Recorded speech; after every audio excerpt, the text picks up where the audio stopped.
All right, and we are live.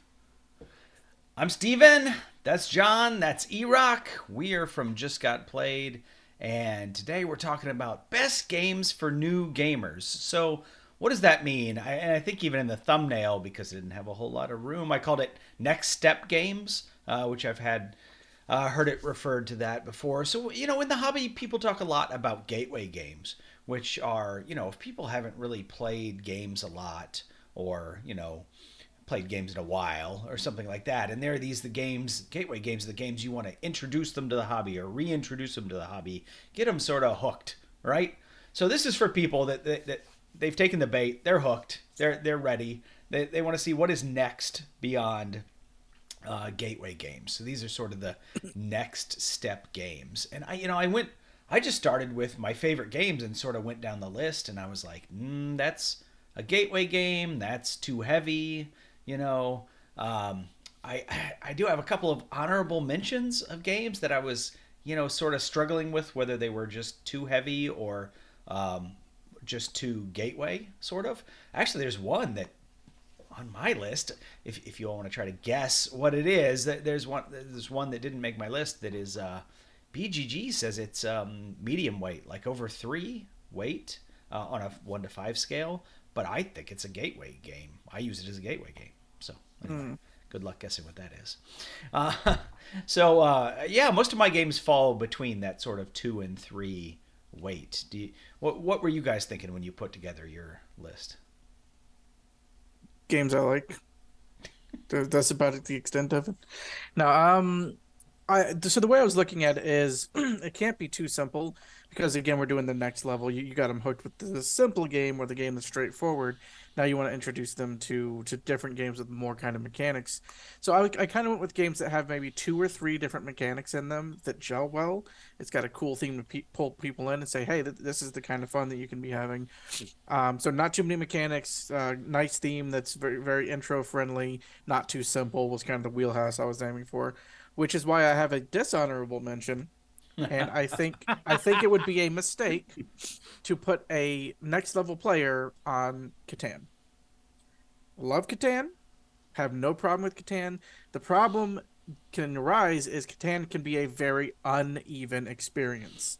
If you pick a 6 and a 7 and they're just rolling 2s and 12s like we've seen many times in our life, the game just doesn't have that appeal to it. People are just going like, what's the point of this? I can't do anything. I'm not getting any resources. The games can be very swingy. So I think Catan is a mistake to introduce somebody as a second level. I think that should be a third level game once they know mechanics and can look deeper at a game and see past the possible fault in it and go, I see how this works. Luck is only luck if you're not using other things to mitigate it, kind of deal. So that's my dishonorable mention. Great game, but I think for this niche that we're aiming for, it's not a good fit. How about you, Erock? Similar to what John was saying, just a side note on Catan. I personally think the hobby's just passed it by at this point. There are better options for basically everything that it does. I still, hold fond memories of Catan 20 years ago, Yeah. but it's been a long time since I've played. I actually sold all of my Catan stuff in the last virtual flea market for Dice Tower because I'm not going to put it back on the table. I don't hate it. Yeah. If somebody were like, hey, let's play Catan, I'd be like, sure. Okay, let's play Catan. Why not? I just feel like I said, the hobby's kind of just evolved past that at this point. Yeah, same I, I here. can, I don't have it in my collection anymore, but if somebody wanted to play it, if I was at somebody's house and they're like, "Oh man, do you play board games? I've got, Catan and Carcassonne or something, some of those sort of staple evergreen games." I'd be like, "Sure, yeah, I'll play Sure, Catan sure, if I'll that's play. what you want to play." It's Yeah. not listen, a I put bad my game. nose as high in the air as I can and go, call me when you've got a little class. But for my I, organization and my picking of the games, I pretty much agree with basically both what you guys have been saying. Primarily, I chose some games that I feel were 2 mechanisms, as opposed to gateway games are primarily, for the most part, one simple thing. I'm going to give you 2 simple things that mesh well together in this game. I stayed on the simple side. I know I love heavy games, and I would love to sit here and run a channel for 24 hours where I just talk about heavy games all day long. So you play two But games? Yes, exactly. Yes. I could live stream it. It'd be awesome. But that's not really what we're looking for here. I get that. We're looking for the next kind of bump up from, hey, wow, this is really cool. What else do you have? That kind of a thing. So Yeah, I also have a list of 5. So I have a couple of honorable mentions as well. I think we would call a doctor if you didn't, Erock. We expect right. Exactly. I have some games here that are, combinations of mechanisms for sure, but also some that they require just a little bit more strategy, right? Mm-hmm. And so I think that's part of it too. But I think what us core gamers tend to overlook is our perspicacity. We've played every mechanic there is in the world 20 times. So when a new game comes out and there's 5 mechanics, but we've played all of them, we can guess about how that's going to work out. Yeah. We go, And to us, we're like, oh, this was really this easy. is going to mesh. And it feels easy to us because we Right. have that built knowledge. But when you go to play it with a new person, you're like, oh, there's like 7 mechanics I have to explain here. That's when you realize there's a difference between simple to core gamers and simple to casual gamers. Agree 100%. I'd say probably 80% of the times that I teach a game, I say the phrase, there is a lot going on, but none of it's that complex. Yeah. But a lot going on is really hard for people that haven't been playing games like we've been playing. I agree. yeah. All right. Well, why don't you start us off, Erock, with just pick one of your games. Let's roll. Sure, absolutely. So this is going to be the most complicated game on my list, but I think it's also a really good introduction to both storytelling and worker placement. And that's going to be Above and Below. I really like this game. It's not one I would go for every time, again, because it's just not that deep as far as it goes. It's not going to take 6 hours like I like, but I think it's a really good introduction into both of these styles and how they merge well into a game. You have your worker placement part going on where you just go out and get resources or build buildings, or you send your people on an adventure. And if they go on an adventure, you start reading out of a book and you make choices and things happen. And I feel like the game is really engaging for everybody at the table, not just the person playing the game or having their turn, but everybody wants to hear, well, what happens when you go, what happens, what's the story? What are you going to do? So I feel like this is a really fairly simple version of a really complex kind of idea that is really expanded upon in other games as you go up this ladder. But I really like Above and Below. I like Lockett's style. If you like his art, there are a ton of games that feature his art, which is absolutely beautiful. And I've said it before, but I just really respect everything that he does there, because basically him and his family invent, produce, make everything. They are Red Raven Games. So from the conception to the product on your table, that's Ryan Lockett and his family doing their thing, and they do some really good stuff. So Above and Below. I haven't played Above and Below, but I was at Dice Tower Con one time, and some of my friends were finishing up a game, and they're like, hey, can you take this and set it up and start looking at the rules, figuring out how to play it. And it was Above and Below. So, I sat at the table next to them, and I set it up, and I was going through the rules, and it was after midnight. I was tired. They finally came over, and they're like, all right, so let's do this. And I'm like, you know what? I set it up for you, but here you go. I gotta go. I mean, it's just, you got doomed. So yeah, so I don't know if having not played it, I can't speak necessarily intelligently, but I feel like this might be a next step game if somebody is going to teach it to you. Yeah, I kind of agree with you there. I think probably the rest of my games, somebody can buy them, read the instructions, watch a video, and teach it to their friends.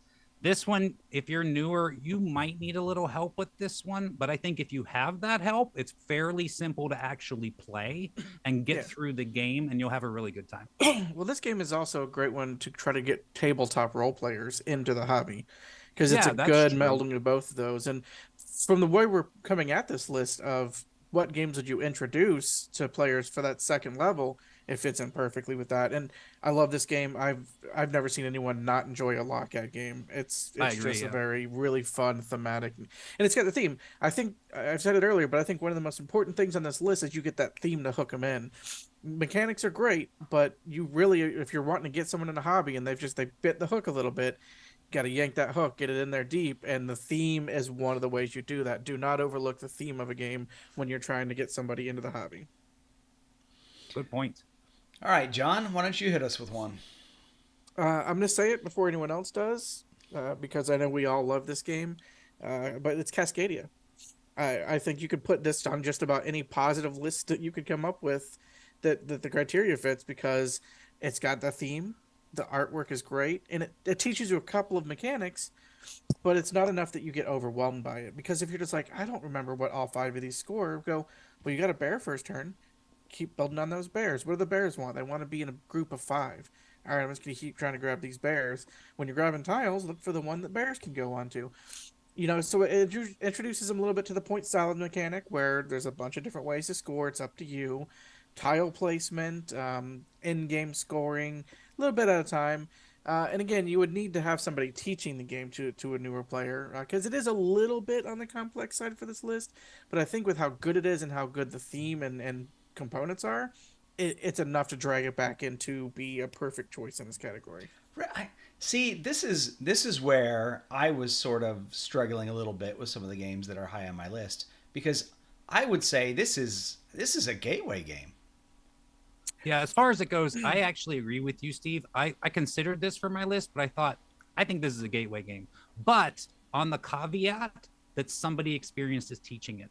I think this also falls into that, like, I don't think somebody's just going to go out and buy this and really kind of get it without somebody going, look, this is how easy it is. You pick a pair up here and you're trying to do these things. These things switch up every game, but this game, we're doing these things. So to me, I think it fell in gateway, but I'm not going to argue with it. I think it's a great choice. I think you guys are falling into it feels like a gateway because you have all that knowledge. Because remember, that's entirely possible. You got to teach them how to draft tiles, and then it's locked into the animal that's next to it.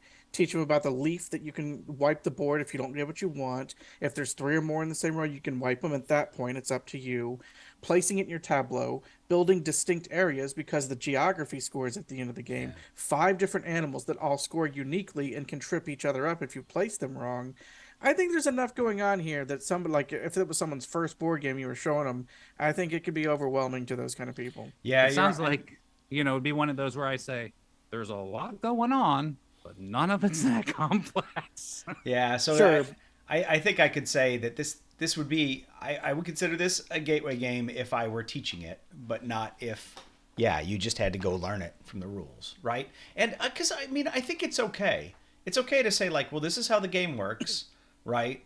And it's pretty simple, right? You just take a thing and you put it down, right? That's most of the game. And then the rest of it is just like, well, maybe you have to play it to see, like, oh, right, I had to make these areas to score points. Oh, right, I had to plan for, scoring the most with my eagles or whatever, So, yeah. It's definitely a gray area here that I struggled with. So, yeah, I got you. It's a great game. I think any game you would struggle.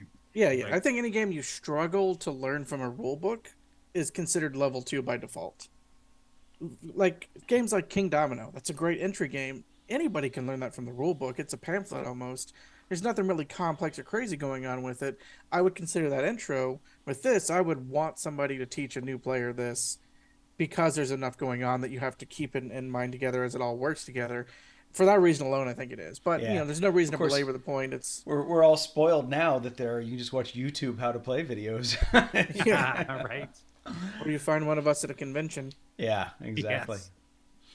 All right, so for my first pick, I'm going to go with a game that is definitely a melding of 2 mechanisms. So I think there are a lot of good gateway drafting games, right?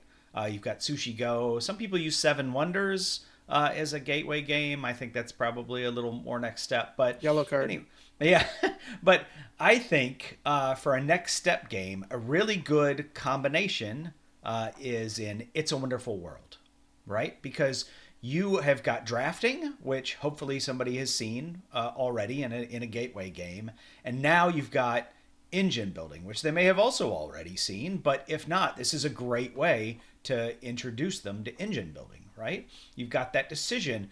Am I going to use this card for its resources, or I'm going to put this card into construction? And why do I want something in construction? Well, I want to move it over here to my area, so I'm going to get all this stuff, and that's going to sort of steamroll and, and the scoring combos and all that stuff. And it's sort of amazing in this game. You're like, what is it, 5 rounds, I think, or something? In the beginning, you're like, how am I going to get anything done in 5 rounds? And by the end, you're just like, bam, bam, bam, all this stuff. In the first round, you get like nothing done. You build like 2 cards, and you're like, oh, that's it. And you're right. The last round is like, I can do all this stuff. It's fantastic. Yeah, and I think just to jump on your bandwagon here, this was one of my honorable mentions. So I agree 100%. It's combination of drafting and engine building. I agree. So please continue. Yeah, and then just as you were saying, that whole experience of, I feel like I'm going to get nothing done, but at the end you're like, wow, like that's a really good sort of next step thing for me.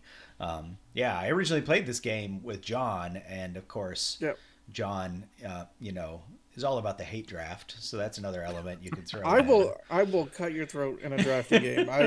I even if I need something else, I'm taking what you want because it's demoralizing and it's all about the win. And that's okay in this game too, because you can always just use it for the resources. So you never feel like you're stuck. It's not like, oh, I didn't get the card I want, now I can't do anything. Like, it's just like, all right, I'll have to pivot a little bit, but there's always something you can do. I agree. I will take 7 Wonders. I'm throwing it in that Catan box. Because I think the same way you do. I've taught so many people 7 Wonders. Halfway through, their eyes start to gloss over, and you hand them the sheet of different icons, and they're just like, "I'm out."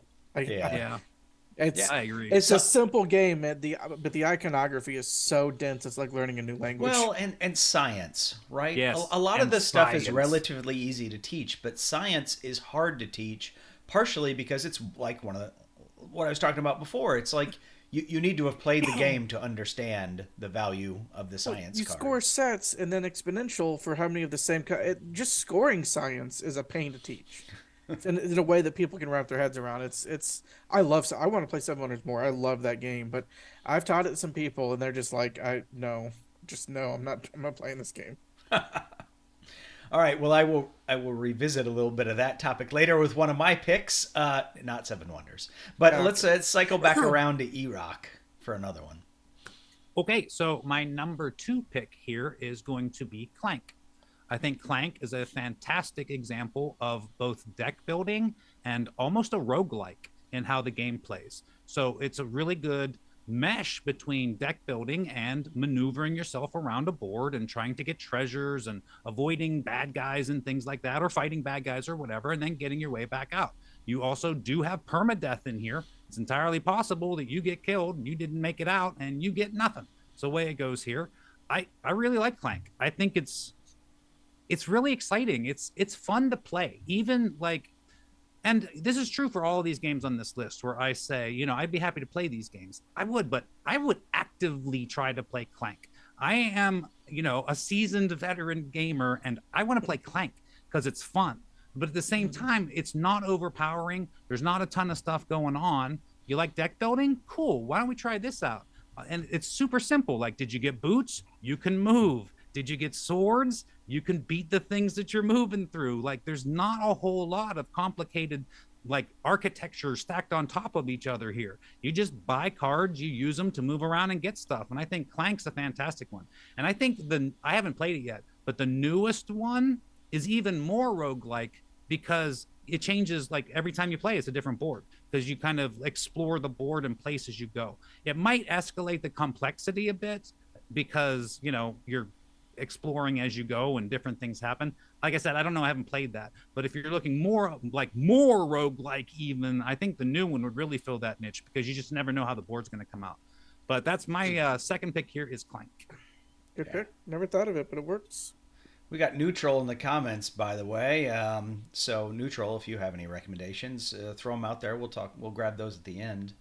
What does he say? What's deck building? Like Magic? Oh. Yeah, it's like Monopoly. Yeah, it's like Monopoly.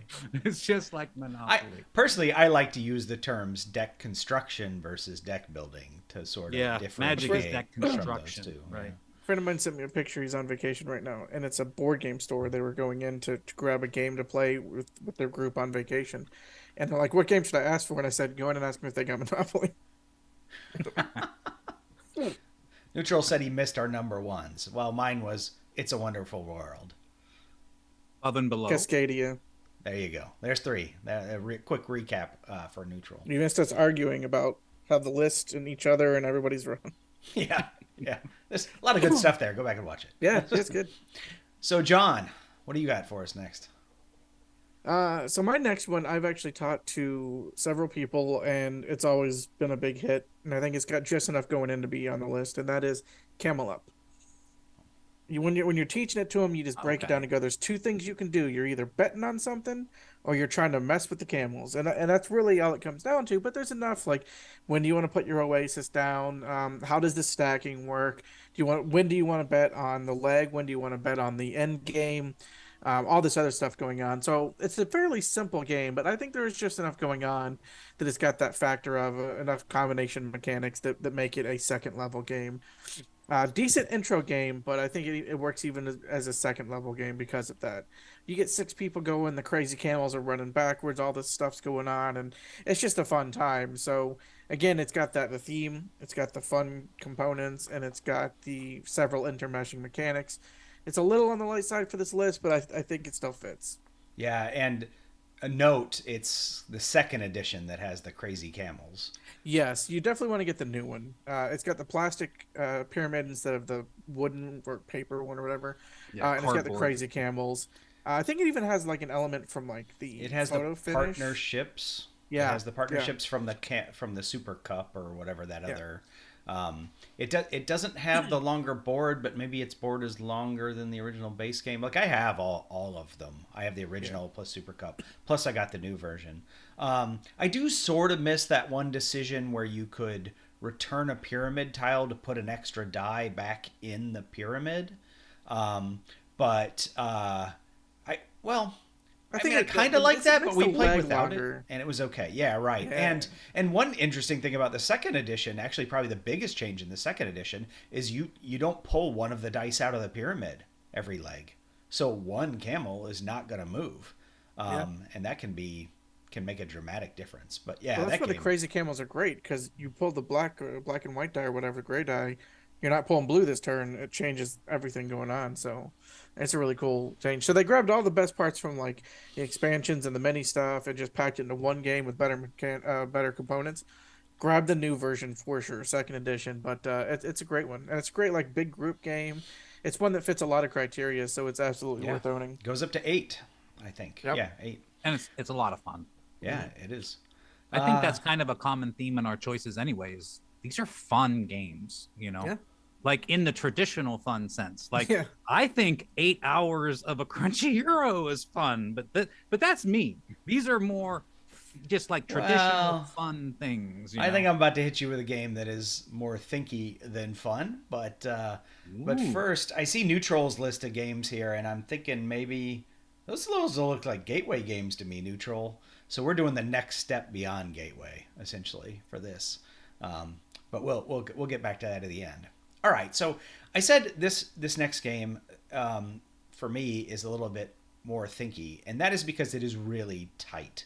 It's very simple. You only have 4 things you can do on your turn, but its money is very tight. What action you want to do is tight, and that is Airlines Europe.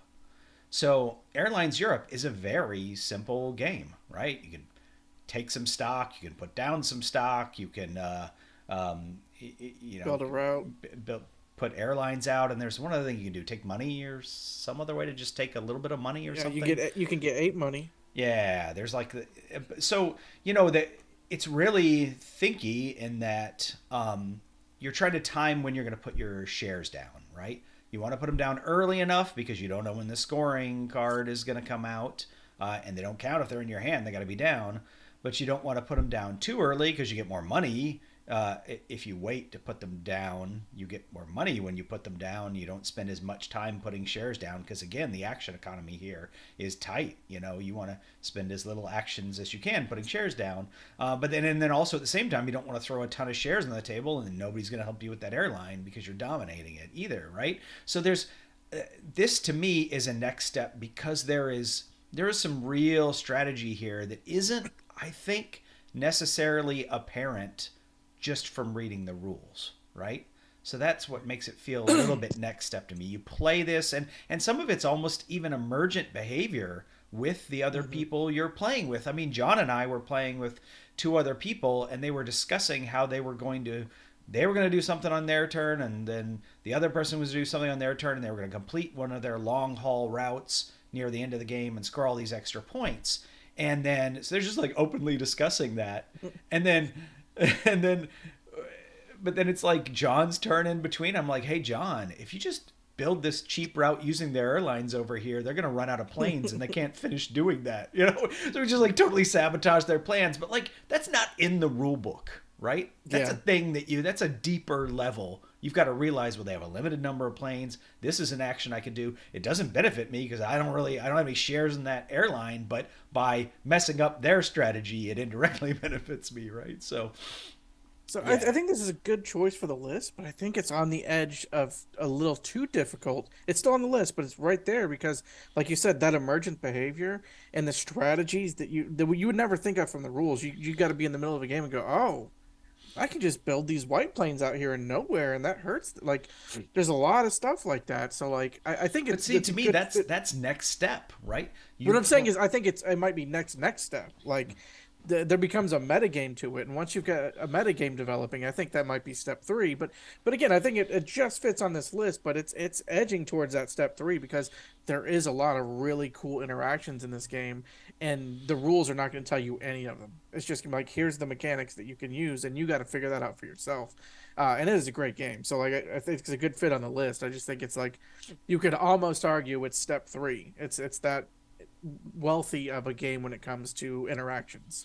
Yeah, I agree. On Board Game Geek, the weight of this game is like 2.4. It's not very high. Wow, really? Well, because again, it's not that complex rules-wise. Because the rules aren't that complex. Yeah, I mean, obviously, rules is the only thing that goes into weight, and then and that's just based on a user poll, so those could be somewhat garbage. But with older games, you usually have thousands of people having voted on it, and so the weight's usually pretty good. So, the weight on this one was lower than probably I was expecting, and that sort of lended me to putting it on this list. So. Yeah, that's why I think it might be closer to 3 because the strategy is so ineffable that even Board Game Geek listed as a 2.4.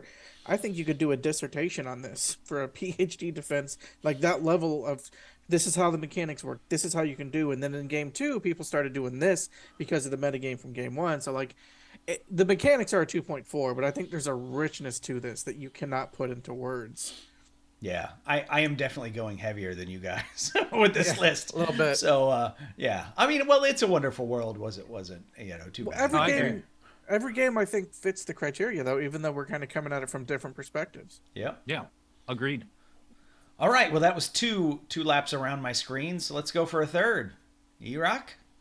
Okay, so I want to introduce you to a game that is both cooperative and trick-taking. And I like The Crew. I think The Crew is an excellent next level game here because especially for people who know trick taking. Okay. I just want to put that out there right now. If you spend your life playing trick, sorry, go ahead. I think they also need to understand cooperative. They need to have played a cooperative game as well. If you played like Pandemic, you're like, all right, now you understand how to play a game together. So now we're going to play a game together in which we don't know all the information at the same time. We have to come at it with a different kind of a look, a different kind of strategy. And I want to stress, this is second level for people who have played trick-taking games. Like that is massively important on this because people who have played trick-taking games will take to this like a fish to water. People who have not are going to have a problem understanding fundamentally how the game works. And I've seen this personally playing these kinds of games. And it's not just this one. I mean, Tournament at Camelot. That's another one.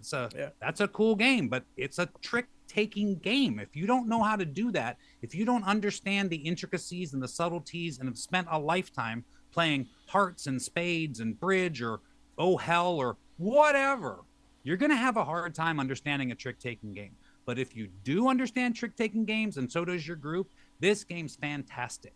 It's going to like turn your head around when you understand how to work co-op with trick taking. It opens up this whole other pathway. It's like when this came out, it was one of those things that was like, why didn't anybody think of that before?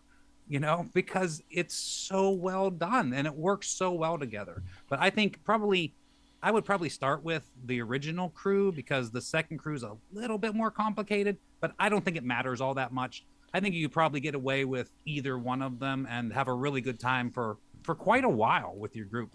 You know, it's interesting because this game sort of started a wave of people trying to combine trick taking with some other mechanism. With something. Yeah, and there's been a bunch of those since, which is cool. I'm all for that. But I did throw in that caveat because I tried to play this game with people who were lifelong trick taking game players, and they just could not understand the cooperative the co-op nature. aspect of that it. was the problem. That's big, interesting. yeah. So my caveat was you need to know trick-taking games, and your caveat was you need to understand co-op. But if you get both of those things, this game's fantastic. Yeah. I don't play board games for teamwork. I want to hate draft Steven. It's a team building exercise. Yeah. I also really like Hanabi, which is along the same lines, very similar.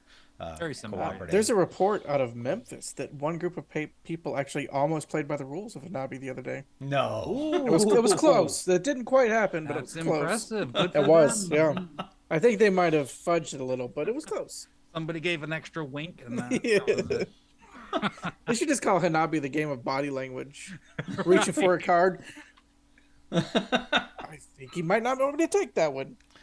Nice. All right, John, what do you got for your next one? I'm going to go with another tried and true game that I love, and that is Colt Express. Very simple game. There's not a lot going into it, but I think the moment you force people to plan multiple turns ahead, that's what turns it into a level 2 game, because a lot of people don't understand the concept of just like, I just play a bunch of cards and then it happens. No, you're building a deck, we're building an action list, and then we reveal them and we do them in the order they were played. First in, first out. That's a concept people don't really understand, and you have to take the action. So you're just kind of setting these events into motion and then hoping for the best. So people being able to wrap their head around that is what makes it not an entry game, because there's just enough going on that it can be a little confusing. But once they get it and you're just running around a 3D train and shooting each other, it's just such a blast, and it's got enough going on that I think you might need to play 1 or 2 games before it to fully be able to grasp the rules of it. Interestingly, I think you can play this as a gateway game if you just tell people, like, just play some cards and see what happens, right? And I mean, it's fun, right? Like, because you know what you're trying to do. I'm going to try to do this. I'm going to try to do that. I'm going to try to do that. And then, if that doesn't work out because somebody else did, then that's hilarious. Yeah, if you're like, yeah, that frustrates them, well, then this isn't the kind of game for them anyway. Yeah. I don't think, right? Well, but I think it frustrates them because they haven't wrapped their head around it yet. They're just like, this is random. I don't know what's happening. I agree with John on this one. Yeah. I think that, like, it can be very frustrating if you don't understand what's going on. But if you understand what's going on, then, I mean, yeah, it could still be a little frustrating, but at least you understand the framework of why it's frustrating you at that point. Yeah, it's just a little tough to wrap your head around everything, and there's not a lot of games that do this kind of mechanic. So there's not even really a great intro game until they made Colt Super Express. Yeah, they made another version of their own game as a gateway game to their game, which is brilliant and just done perfectly. So I think it's got enough meat and teaching difficulties to make it a level 2 game, and it's fun and cool enough to make it a great game for the list. All right, so for my next choice here, I was thinking back to my own personal experience. One of the sort of next step games for me when I was getting back into the hobby, and this is absolutely not a game I would recommend for other people as next step game, so I'm not recommending it here, but for me it was Race for the Galaxy.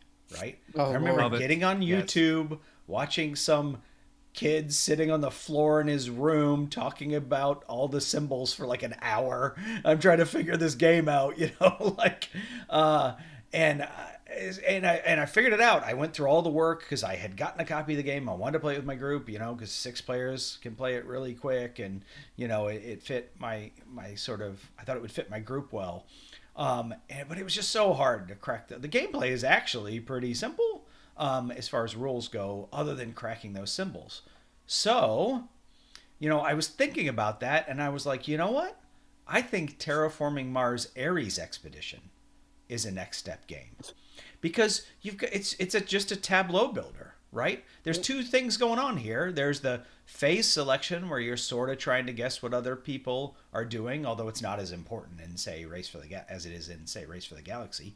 But you've got that thing, like, which phase do I want to make sure happens and that I get a bonus for, and then build up this tableau of stuff that I'm doing. And I think it's pretty simple. A lot of the stuff is just written on the cards. The symbols are pretty easy to understand. So I think I wish this game had been around when I was trying to figure out Race for the Galaxy, right? I wish I had this as my next step as an alternative. So I don't know. What do you guys think about that one? Yeah. I don't know. I kind of agree with John in general. I think you're pushing the upper bounds of next step.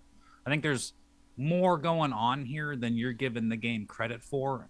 I don't know. I mean, this is a okay. So say you want somebody to do a tableau builder, right? Like, at some point there has to be that next step into tableau building. I mean, every tableau building game has got some complexity to it. I think this one's pretty simple. There's a great game, and it's got this tree, right?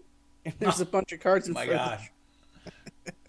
That game is not simpler, by the way. It's not. Everdell is not simpler than Ares. I was thinking Everdell, but the cards make it's it got more worker complex. placement and stuff too, right? Everdell. Yeah, and it then all did the make card my combos. list. I thought it came out a little bit too complex for my list. I agree, but Yeah, I'm with Erock on this one. I think it still fits. Both games that we've kind of said, I think it still fits the list. It's just on the higher end of that. Like, I would put Ares at like a 2.9, and I would also put Airlines at a 2.9 when you're talking about like actually playing the game and being able to have a chance to win. yeah, So I you're think- in the room. I just think your head's brushing the ceiling. That's all I'm saying. Yeah. Yeah, I mean, I think medium games are next step games, but BGG did have as Ares Expedition as like a 3, as the weight. Yeah.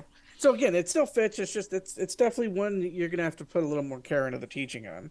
And I agree with you. I love Race for the Galaxy. I'll never get it to the table again, and I know this. So I'm so happy they re-implemented it. And one thing that is towards your benefit on this pick is that every card in Ares has plain text on the bottom in English that says this is exact. You don't need to read a single symbol. It tells you everything you need to know. So it has Which got that complexity. is what they should do. They should remake Race for the Galaxy and make it like Roll for the user-friendly. Galaxy, where Yes, it has the explanation written Just on put everything. the explanation on the cards. It's such a fantastic game, and I'm sure there are a ton of people who have never played it because it's so hard to get into that game. Just put the words on the cards. Well, the other thing about Race for the Galaxy is it's not a very welcoming game in that there are a lot of people who just don't want to play it with new people. They want to play it in like 20 minutes. Bam, bam, bam, bam, bam, bam. They don't want to sit there. And honestly, while somebody it's tries to rough on figure new it out. people. I've played this with newer people before, and it's very frustrating for them. I keep trying to Race. I tell them the word race is in the name. This is a race. This is going to end when you're halfway into everything that you're trying to do. So I agree with you there. I'm kind of with John. Like, I don't think I'm going to put this on the table anymore necessarily, but I'll play this on Board Game Arena all day long. All day long. I mean, I don't know how often Race for the Galaxy is going to hit my table either because I got Ares Expedition. Yeah, I will always pick Ares over it because of so many reasons, but I do still love Race. But this is why my wife hates me, because race games, she's off doing her little engine and she's building an empire, and I sweep the legs out from under her. Oh, the game's over. How many points did you score? And she's like, I have 3 more turns for my getting my machine built. Well, that's a shame. I scored 50. Yeah. Yeah, it's like not diplomacy, Dominion. Oh, I forgot to get points. My engine's running, but I forgot to get points. Whoops. They were playing Concordia, and it was like 75% through, and I leaned over and I said, You better start buying them cards. You better end that game right now. And nobody did it. And then it was just off to the races. Oh my God, I'd have ended this game 7 turns ago. Y'all need to start buying them cards. Neutral Yep, says that Steven played diplomacy in the crib, so that's why. That's probably true. Yeah. I like his. I like your second set of next level games. I think they fit the theme better. Yeah. All right. So Zombicide. Who wants to talk about Zombicide from Neutral's list? I've never played Zombicide. Maybe a long time ago I did. Erock, you was. It's been a long time, yeah. But generally speaking, it's a fairly simple game of basically holding off waves of bad guys. Yeah. You getting equipment, and just staying alive as waves and waves of bad things come at you. This might be a little bit more on the complicated side, but I still think it fits really well here. It's engaging, it's exciting. There's always something going on, and it matches, like John was saying. If they like zombies, Zombicide. Yeah. It's the theme is there. Absolutely, you can feel it the whole way through the game. It makes sense to anybody who's ever seen or heard of zombies, like what's going on in this game. So I think that's a really good choice for this list. Also, See, it's a little Dead of big, Winter on here too, then? but sorry, would you put Dead of Winter on here too? Then it's got zombies. I Nice and retired easy. Dead of Winter, man. I Yeah. retired. Whenever I Dead of hear a Winter. crossroads system, I just check out. Like they're cool games, but there's just too much going on. Is that new? I've had a lot of fun with the Crossroads stuff, but it's a lot to ask of the other players. I agree with you. It's Isn't like that new Freelancers game a Crossroads game? Yeah, it's a crossroads system. Yeah. People have been saying a lot of good stuff about that game. Yeah, it's one of those things. If you like it, you're gonna love every crossroads game there is. They do a great job with it. It's very complex. It's like teaching someone Battlestar Galactica. It's like Gen 7, it's worth it. Gen 7 or whatever it was, Yeah. just sort of got Yeah, swept that under didn't the do too table. well. Nobody ever talks about that. But That's true. number 2 on Neutral's list is Lords of Waterdeep, and that's interesting, right? Because some people say this is a gateway game for worker placement, right? It's a gateway game to hate your friends. I think it's You a play gateway one more game to- intrigue card on me. I think it's a gateway game to very specific people. And for other than those people, I think it fits this list well. If you're a Dungeons and Dragons kind of a person, this is what I'm going to show you this, and I'm going to bring you to the hobby. If you're not a Dungeons and Dragons type of person, you're not going to know any of this stuff that's going on. You're not going to identify with the game. And it's kind of complicated if you don't know any of that stuff. But so I agree with Neutral. I think it's a great choice. But it's also, and again, I have this game. I love it. It's all cubes, man. Like, give me warriors. Give me actual stuff. Just make little screen printed warriors instead of cubes. Like, I think that was Yeah, the we biggest... got the Etsy ones, which are actually Yeah. a little, And there's But I the highly biggest recommend. mess up with that game is just having it be too abstract for the figurines. That one change, I think, could have carried so far. I agree 100%. all right. And then what else did he have here? Nexus Ops. Yeah, That's the hidden movement That's a one, right? classic. Wait, am That's I thinking Spectre of Ops. No, that's That's Spectre Spectre Ops. Ops. Okay. This is like tactics warfare. It's been a really long time since I played that. Is that So can War you of the still Ring? get this? Is it I don't- available? I don't know. I We don't should know. do a list of games that are in dire need of a reprint because there's so many Yeah. now that you can. Great Oh, good. games you Airlines, can't Airlines Europe. Can you please get Alan Moon on the phone? I just want to talk to him. I do have his phone number. How is that? I think that Airlines is criminally underrated. Like He's reworking it as something else. Do you know Airlines Europe was actually a reworking of an old game called Airlines that was from before Ticket to Ride. Actually, I'm not entirely sure he's reworking it, but I think he said if it comes I've out heard again, it something will like be in a that. different form.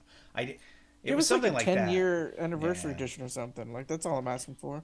That's all. That's all. There's a couple of room. There's room for upgrades. Like the board could be a little bit cooler looking. The plastic insert could be a little nicer. And really the main thing is just be able to get it again. Because I haven't seen this in print in a long time, and I think it's just criminally underrated. Yeah, I got a spare copy of it and made some PNP versions of some of the promos that you can't get anymore. So I don't know. Maybe I'll gift that away or something. I like Neutral, man. He's just feeding us more. Yeah. I agree with you, Neutral. I think Nexus Ops is a step up from Risk and Fortress America. So Yeah. if you're an older gamer coming back, that's a good choice for that. And if you've played Risk and Fortress America and Shogun and games like that back in the day, and you remember that, that's a good choice for that kind of game. And he backed up his Lords of Waterdeep as a next step by saying Asking for Troubles or Stone Age are the gateway, and then Lords of Waterdeep is the next step. So I had a hard time with Stone Age actually.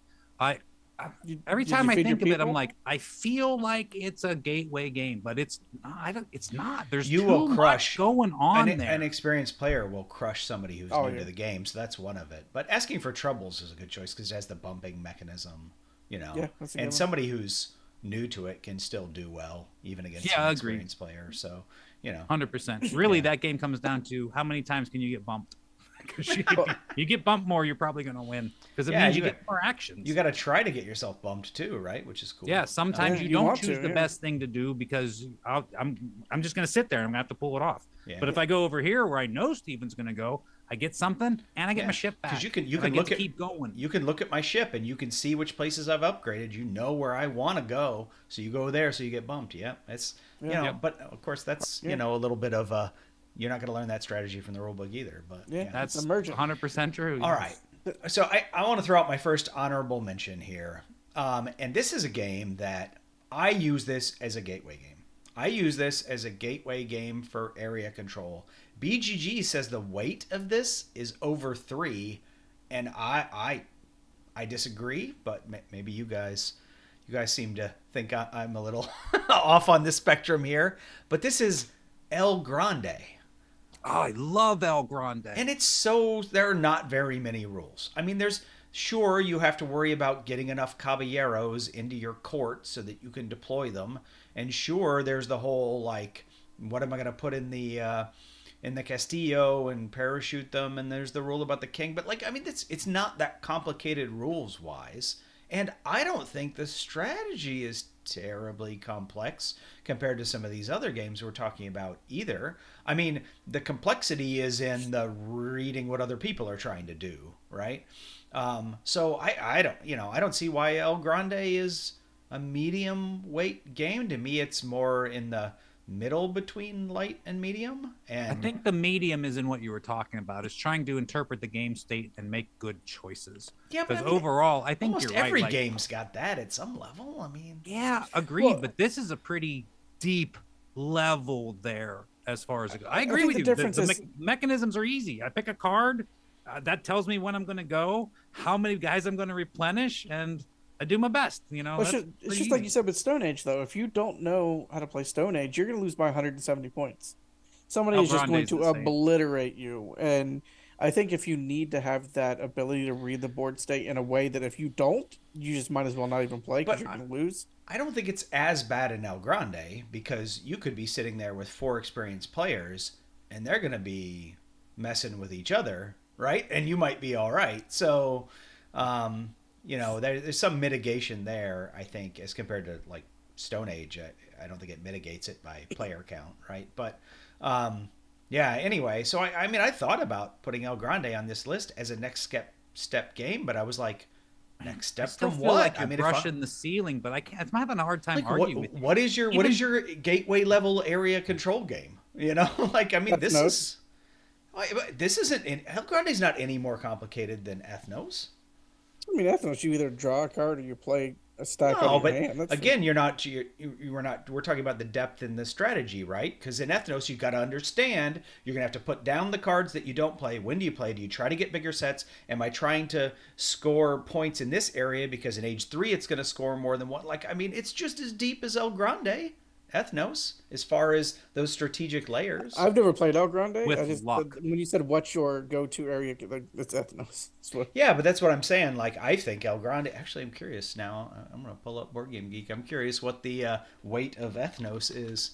And so again, 9 pounds. I mean, again, area control is maybe. This says Ethnos is 2.03.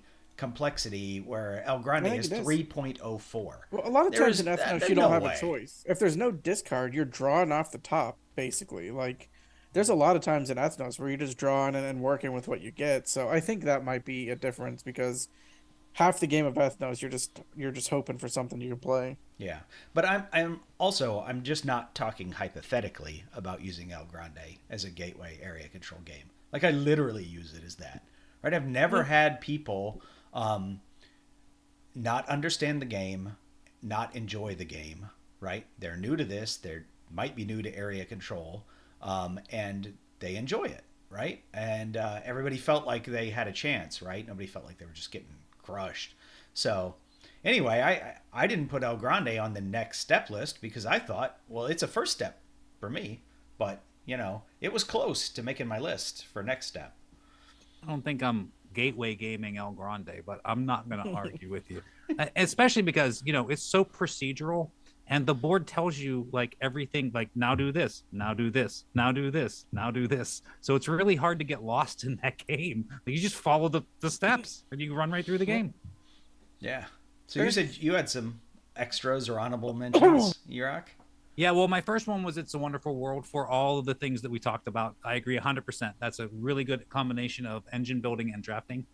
So really that only leaves me with one honorable mention at that point, and that's Habitats. I feel like Habitats is a really good evolution of a tile playing game with a really cool way to with a really cool way to get the tiles, as it were. I like the way those two things kind of interplay, and there's a tiny little bit of goals, but they're not really worth it. I tell everybody every time I teach this game, I'm like, yes, we are going to be giving out points for these things. Don't worry too much about it, especially the early ones. It's like you're going to get 3 points. Who cares? You're going to get way more points off of completing this one animal than you are worrying about this thing that's going to dictate what you're trying to place the whole time. Like, if it happens, it happens. Good for you. If you can work it in, awesome. But do your animals. Do those things. That's where your points are going to come. I played this game with Erock at Dice Tower Con, and I scored way more animal points than him, and he beat me with the goals after making that speech. I'm just suckering you in. That's right. Yeah, I'm telling everybody, don't worry about goals, and then I'm going to use them. All right, guys, this game is Ticket to Ride. Ignore those color cards. You won't need them. Just draw off the top. Exactly. But I thought that fit this really well because it's a step up from what I feel like a Carcassonne. I feel like Carcassonne is probably a step up from a entry level also, but this is kind of a step up from that also. So, well, yeah, because not only are you building your own personal thing out of the tiles, there's strategy in collecting the tiles. Whereas something like Carcassonne, you're just getting them randomly, right? So, yeah, you get one tile, you place one tile, and you do your best at that point. Carcassonne is a good gateway area control game, actually, now that I think about it, with the farms. Yeah, you're right. How dare you forget that? The farms and the cities. Yeah, funny. Indeed. I do have an honorable mention, and I think it fits this list perfectly, but I just didn't say it earlier because my group has kind of warped the metagame of this game to be just absolutely crazy, so I refuse to play it anymore. But Lords of Vegas is a decent step-up game because it seems fairly simple. You get a card that's going to give you a property, and you can build on that property. But then there's a little bit of convoluted of like, how am I building this up? And I can change the colors of the entire casino. And like, I've got 6 dice in here, but someone only has a 1 dice, but that's a 6, so they own the casino. So I've had trouble teaching the game and having people kind of wrap their head around the concepts, but once you can get past the game, the intro, it plays like a 2-weight. Like, there's not a ton going on your turn. You get the properties, but when it comes to wheeling and dealing and trying to steal your casinos back, it leads to really big cool moments, but I think it's just a little too complex to be an intro game. So I think I would put it at level 2 for that reason. Yeah, no, I agree. You look at this game and you're like, oh, that's a gateway game. But then it's not. I mean, it's got there's several complications, like you said, going on there. And then you have to be really careful with games that involve trading and dealing or whatever, because people don't know how to value the thing. Yeah, I agree. And if that you have can to play ruin a game the game. a few times, you have no idea the valuation of any of the things that you're trading. Yeah. Somebody who's played a game that more times knows this is way more valuable than that, and if you don't know, you're just going to get fleeced. Yeah, they take advantage of you. So there are not a lot of good gateway dealing games. There are some. Bonanza is really good for that, actually. But Yeah. So definitely, I think in a lot of those games where you're trying to value the trading, etc., next step is where you're at for something like that. Do you play with Up, or did you, since you don't play it anymore? We have Up, but we've never actually played with it. I think that Up doesn't work right. It feels like it does it the math on like when you score the casinos is not only more complicated to figure out now because of the different levels, but I also don't think it scales well with like how many points a space is supposed to be worth. And we're talking like advanced metagame stuff, but like I played it once or twice and I didn't like how it changed the math of it, even though it added a fifth and sixth player. So I personally have only played it like twice, but I would not recommend the Up expansion for it. Yeah, I mean that's why I have Up, because it added more players, of course. Yeah. As is your custom. As is my custom. Yeah, some games, Settlers of Catan, the aforementioned Catan, I shouldn't have added a fifth and sixth player. Some games that sure the expansion exists, but don't do it. But it's hard to tell. I mean, I see games all the time where, like for instance, on Board Game Geek, people can say there's a poll and you can vote on a game like best at what player count, good at what player count, not good at what player count. And there are so many times that people just vote down higher player counts because there's like too much downtime. And I don't care, right? To me, I just want to know, is the game still fun? And I understand for some people that the downtime's a big deal, but for me, it's not. I don't care if it's 10 minutes before my turn comes around again. I mean, as long as the game's not going to last 3 hours or whatever. I've got a specific window I need to play it in. So, I don't mind about some of that. So it's hard for me to judge sometimes these expansions, whether they're ruining the game or actually letting you play it with more players. I disagree completely. Time between turns is important to me.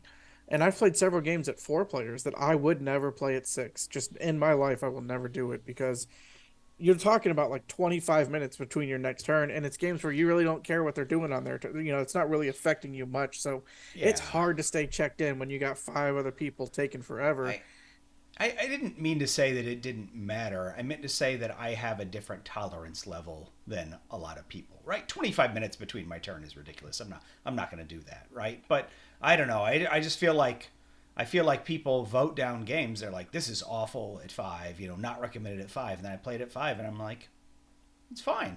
It's a lot like it was at 4. Maybe a little longer, but it depends. I've been waiting for the Cascadia 6-player expansion for a while now. I cannot wait for it. So it depends on the game. With Cascadia, it's fine, but there are some games that do have that. Here's an expansion to make it more players, and I'm just like, I do not want to play with more players. Airlines is a great one. I think, John, you hit a really good point in there also, in that it matters a lot what's going on those turns that you're not involved in. Because if it's just somebody in a chair thinking in their own head for 10 or 15 minutes, that's terrible to wait for. But if there's like maybe a battle going on, now you're kind of interested to see who wins that battle. Or if there's storytelling going on, you want to hear the story, you want to hear about the interactions, you want to hear the choices, you want to be involved in that kind of stuff. So I think that matters a lot as far as downtime goes. What is actually happening during that downtime? Yeah, I remember. Well, I don't actually remember specifically what game it was, but I remember playing a game and it was my turn. And one person got up and went to the bathroom. Another person went up to get a snack. Another person went off to get a drink, because it literally did not matter to anybody what I did on my turn. And I'm just like, like what? This sucks, right? I mean, multiplayer solitaire to an extent is okay to me, but like, what am I going to take from the board? Where am I trying to move stuff? Whatever. Like, there should be some reason we're playing together. I mean, right. Mm-hmm. There's a spectrum there, but yeah, man, what was that game? I can't remember, but it was just, we might as well have been playing a solo in different houses or whatever, right? Everybody just left the table during my turn. Nobody cared what I did, like, it's just, all right, whatever. All right. See, Neutral here had an honorable mention, and this one I think might be a little too complex even for me to have as a next step. Mechs versus Minions. Yeah, this was almost one of my honorable mentions. I thought it was just a little bit too complex, and not to start with, quite frankly, but there is a lot going on when you start adding minions and they're all doing stuff and there's attacking from all different directions and you're getting like screw ups in your programming because that's the way that goes. This is a super fun game. This is awesome. Like, definitely, I don't know, top 20 probably for me of all time games, but I think it might be a little bit too much for a full complement of 4 newish players. Programming games are just difficult. I don't know. I Yes, think. they're I mean, hard. this one's co-op, so that helps a little bit. But like Yes, even I agreed. That makes the programming tolerable because in competitive co-op games, it's somebody screwing you up. Like whether they meant to or not, somebody is screwing you up, and it matters because you're playing against them. yeah. In this game, it doesn't matter. I mean, you're all on the same team going for the same thing, and screw-ups happen. But it's more of a silly joke that happens during the game because somebody didn't intentionally do that to you. And that makes a big difference. We're all on the same side. Oh, my programming went haywire. That's okay because next turn, your programming's going haywire. It's just the nature of the game. So I agree. Yeah, I have trouble recommending any programming game as even like a gateway game.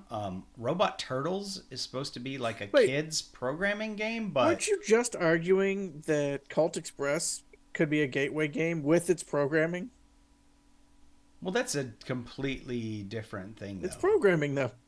Well, It is programming. yeah, but my point was people just need to see how it plays out and then they understand that's and fair. then you play it. That's what I was saying. That's why I said you use it sort of as a gateway. You just let people play and then after playing around because it doesn't take that long. Now they understand and now they can actually play the game. But yeah, I don't know. I had a copy of Robot Turtles and tried to get my kids to play it when they were, I don't know, whatever, 4 or 5, whatever it says it's recommended for. And well, first of all, they didn't like it, so it's hard for I me actually to judge got that whether for they my could really do it nieces very as well, and I just don't think it was really any fun, is what it was. It was a really good introduction to programming, but I don't think they had any fun. Yeah, playing it was just frustrating, right? And Yeah. you can't frustrate little kids. Come on.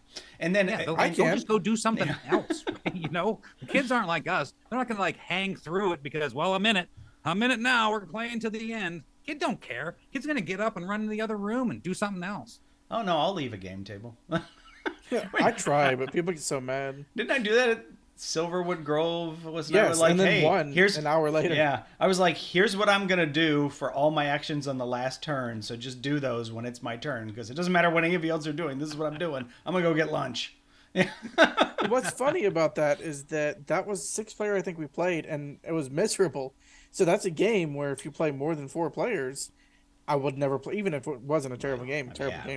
I wouldn't want to play at 6 because there's just so much going on that by the time it gets to you, you're just like, oh, we're still playing board games? I've been playing on my phone for 30 minutes. Neutral says his kids loved Robot Turtles. Wow, that's interesting. Awesome. I mean, that was the whole point of that game. Like, that's why I backed it on the Kickstarter, was like, oh, look, a really cool introduction to programming that kids would enjoy. I just didn't have that experience with the kids enjoying it. So that's awesome that your kids did. Yeah, I had more luck with those like think fun logic puzzles. Yeah. Which are, I mean, they're games, but they're puzzles. So, whatever. However you want to classify those. But those are, I don't know, there are a lot of those fun little solo puzzle games, whether it's marbles or electric circuits or traffic that you're trying to sort out or whatever. There's a million different variations of them. I even got my son one. I did a video on the channel of it, actually. It was like Simple Chess or something, right? That had just those simple chess puzzles that were pretty interesting. I think I gave that away to somebody, which I probably shouldn't have. It's out of print and worth a bunch of money now. Oh, well. There's always so many that's like, what did I do with that game? I don't even know where it went.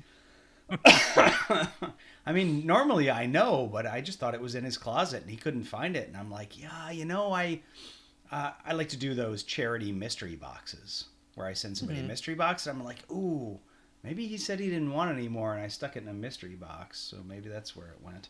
Oh well, whatever. All right. Did you guys have any other honorable mentions? That pretty much wraps it up for me. John actually made me think of one because I've never actually played Lords of Vegas, but I have played Vegas Showdown. And I think Vegas Showdown would probably fit on here. That's kind of an easy bidding, tile laying kind of a game. And that's really fun. Yeah, you should try Lords of Vegas. It's a great game. And Las Vegas, or is it Las Vegas Boulevard, is a gateway The game. Boulevard's the expansion. Las Vegas is a great gateway game. Yeah. It is so much fun. No, Yeah. never played that one either. It's Oh, man. really, you roll dice and then you decide which of the casinos you want to allocate your dice to based on the numbers that you rolled. And I guess that's basically area control too. It is, yeah. That's a great, yeah. There you go. There's a gateway area control game. Area control Because, discovery. Excellent. say you roll 6 dice and maybe 3 of them are 3s. Well, you can decide to put your 3s on the 3 casino, but you have to put all of them if you do that.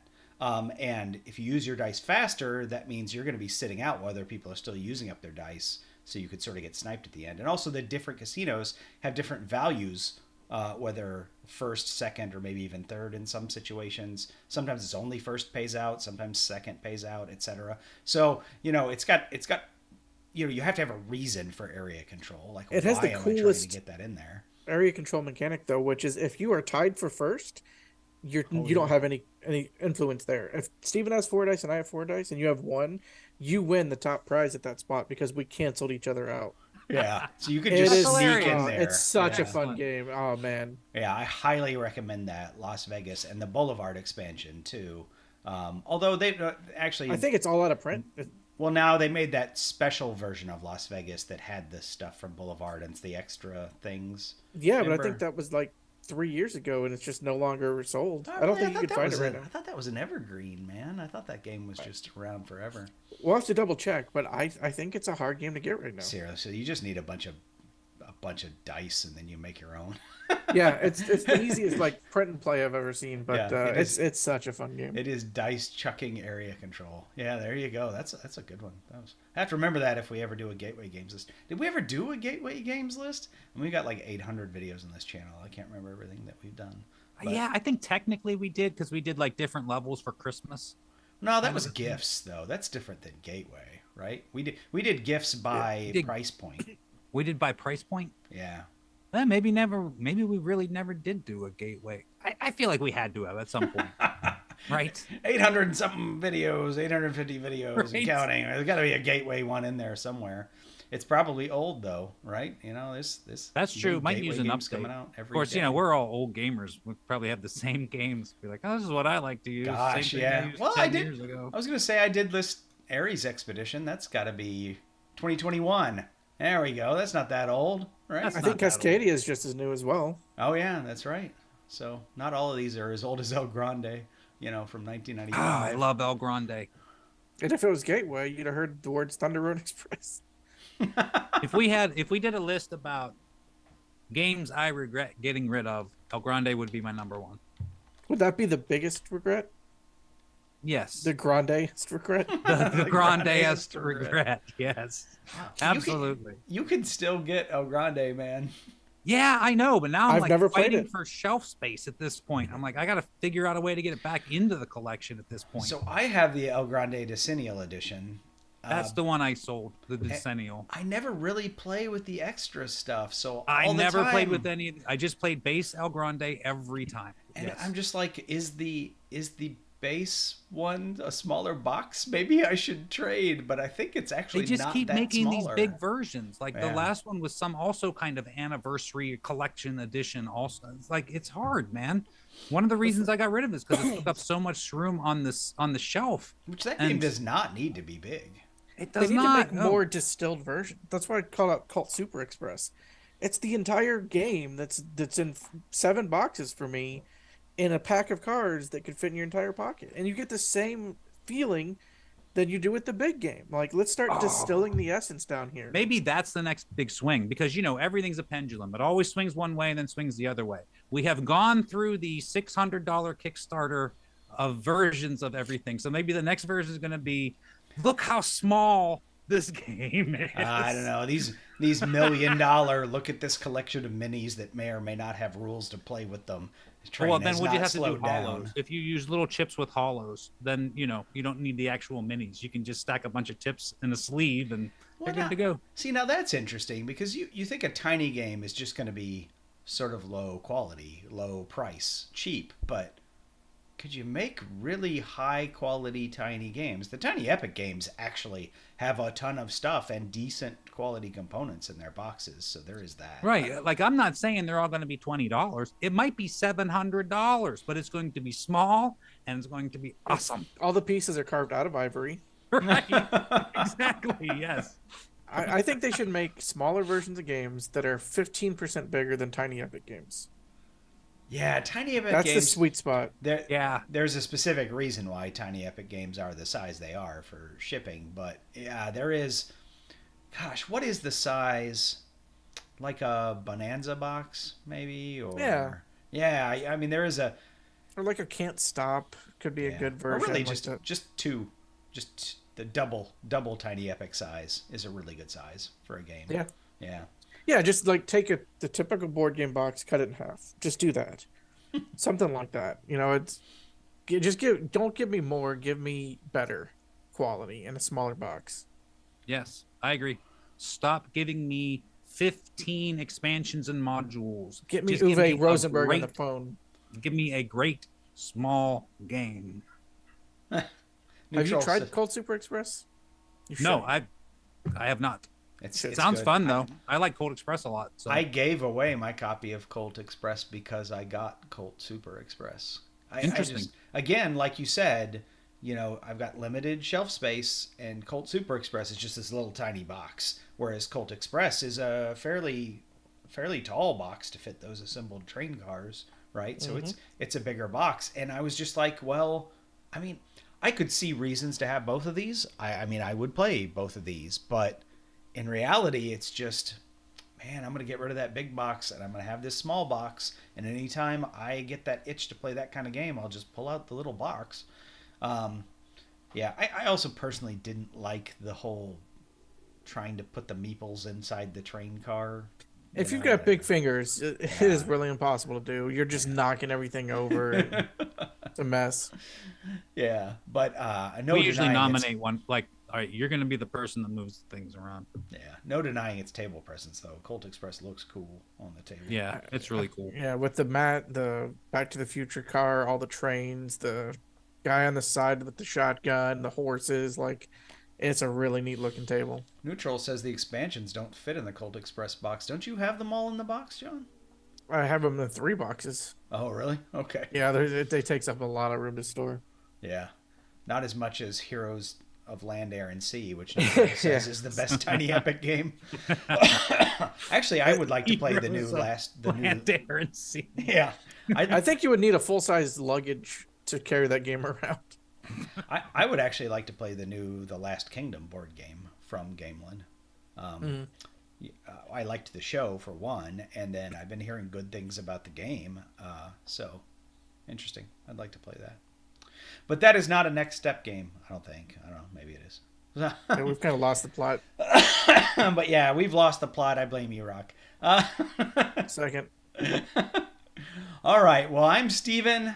That's John. That's Erock. We're from Just Got Played. Thanks for joining us. If you enjoyed this, make sure to subscribe to our channel so you can see when we're going to do more live videos like this or when we put out other types of videos. And you can also come join our Discord. Look in the description below. There's a link to our Discord channel. I'll give you a heads up there when we're going to do something like this. And you might even be able to provide feedback, give us some things to discuss on air like Neutral is doing over here.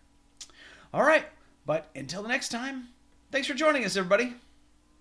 Bye. Have a wonderful beautiful time. All awesome. right.